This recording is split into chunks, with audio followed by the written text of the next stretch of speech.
As the NFL offseason progresses toward the opening kickoff, one major question lingers over the Chicago Bears. Is the current running back room enough to carry the offense through an entire season? Despite multiple discussions and speculations throughout the spring, the Bears did not address the position in the way many expected.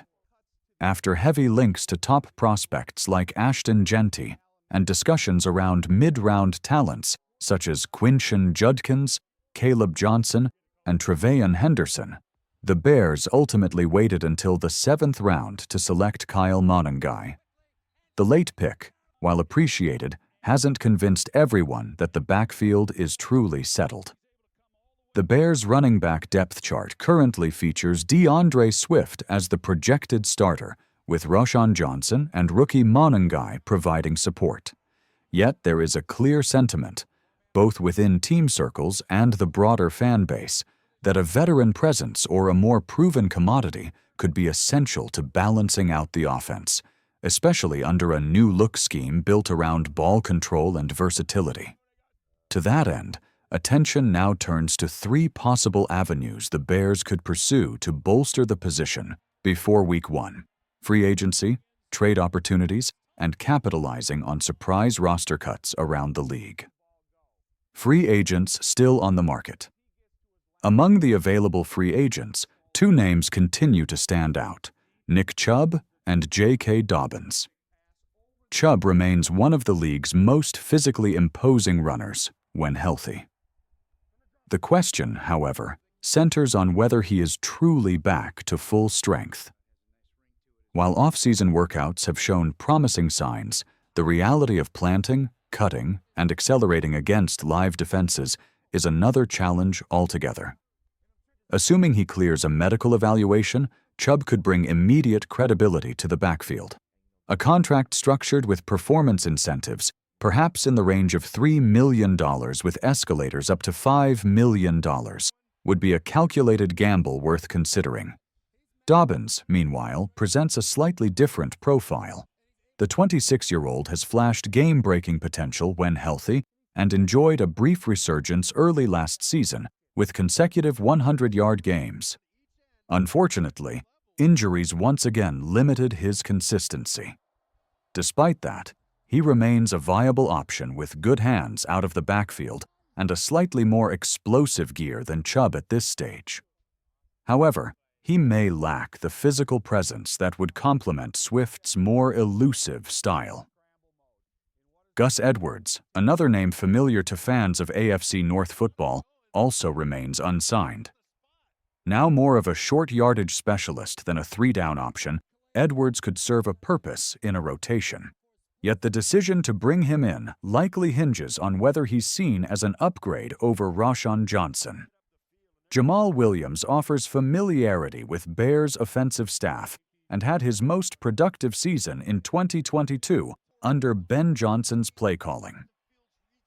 While his recent stint in New Orleans was underwhelming, the offensive issues in New Orleans extended beyond the backfield. If Chicago is looking for a veteran presence with red zone potential, Williams may be worth a closer look, especially in a reduced role with fewer than 150 touches. Lastly, Cam Akers remains a name of intrigue. At just 25, he's endured a roller coaster career with multiple Achilles injuries, but has consistently averaged solid per-carry numbers when on the field. His schematic adaptability makes him a low-risk, potentially high-reward signing, likely at the veteran minimum.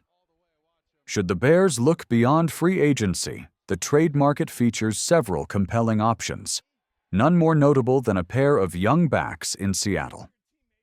The Seattle dilemma: Kenneth Walker III and Zach Charbonnet. With the Seahawks drafting running backs aggressively in recent years, the team finds itself in an unusual position. Too many capable players and not enough touches to go around. As a result, there has been speculation that either Kenneth Walker III or Zach Charbonnet could become available under the right circumstances. Walker, a former second-round pick, has shown flashes of brilliance but is coming off a down year that saw his yards per carry dip to 3.7. Injuries along Seattle's offensive line likely played a role, but concerns about his declining efficiency are valid. Still, Walker's explosiveness and vision make him a potentially valuable asset behind a more stable offensive line like Chicago's. He may be better suited to serve as a 1A or co-starter, pairing nicely with Swift's skill set. Charbonnet, on the other hand, has quietly put together 2 steady seasons with increasing responsibility. Averaging just over 4.2 yards per carry and tallying 75 receptions across 2 seasons, Charbonnet brings a well-rounded profile that would slot naturally into a shared backfield. He is also under contract for 2 more years, giving teams more long-term control than Walker, who has 1 year left on his rookie deal. Seattle may not be eager to part with either back, but with rookie talent like Damian Martinez and Kenny McIntosh also in the mix, a move could make sense, particularly if they can recoup a mid-round pick. Chicago could offer just that, targeting whoever becomes available for the better value. Breece Hall, a long shot, but a name to watch. Another name that surfaced during pre-draft speculation is Breece Hall of the New York Jets. The 2022 second-round pick has all the tools of a modern 3-down back: breakaway speed, receiving chops, and toughness between the tackles. The problem? He's been stuck in a dysfunctional Jets offense and may not have reached his true ceiling. While Hall's availability has cooled considerably since the draft, the Bears would be wise to monitor the situation. Unless New York finds itself in a position where depth becomes expendable or a massive trade opportunity arises, moving Hall would be unwise. Yet stranger things have happened in the league, particularly when teams begin reshaping their rosters during camp. With no major draft investment made at the position, insiders suggest that the Jets are unlikely to entertain trade offers at this stage. Nonetheless, if Hall were to become available, Chicago should be one of the first teams to inquire. Beyond trades and free agents, the third route for Chicago to improve the running back room is through the wave of post-training camp cuts that inevitably sweep the league. As teams trim rosters and make final depth decisions, solid veterans often become unexpected free agents, creating opportunities for savvy front offices. Some speculative names include Michael Carter, Arizona. Previously productive with the Jets, he's now buried behind James Conner and a trio of rookies. Pierre Strong Jr., Cleveland, showed flashes as a change of pace back, but may be the odd man out after the Browns restructured their RB room. Tyrion Davis-Price, San Francisco, a former third-rounder who has yet to stick in a crowded backfield. Damian Harris, Buffalo, a solid rotational piece whose role may diminish with the emergence of younger options. Each of these players would come with minimal acquisition cost and could compete for a spot as a rotational contributor. The Bears are expected to closely monitor these situations in August. Whether through signing, trade, or waiver claim, the Bears appear committed to at least exploring avenues to bolster their backfield.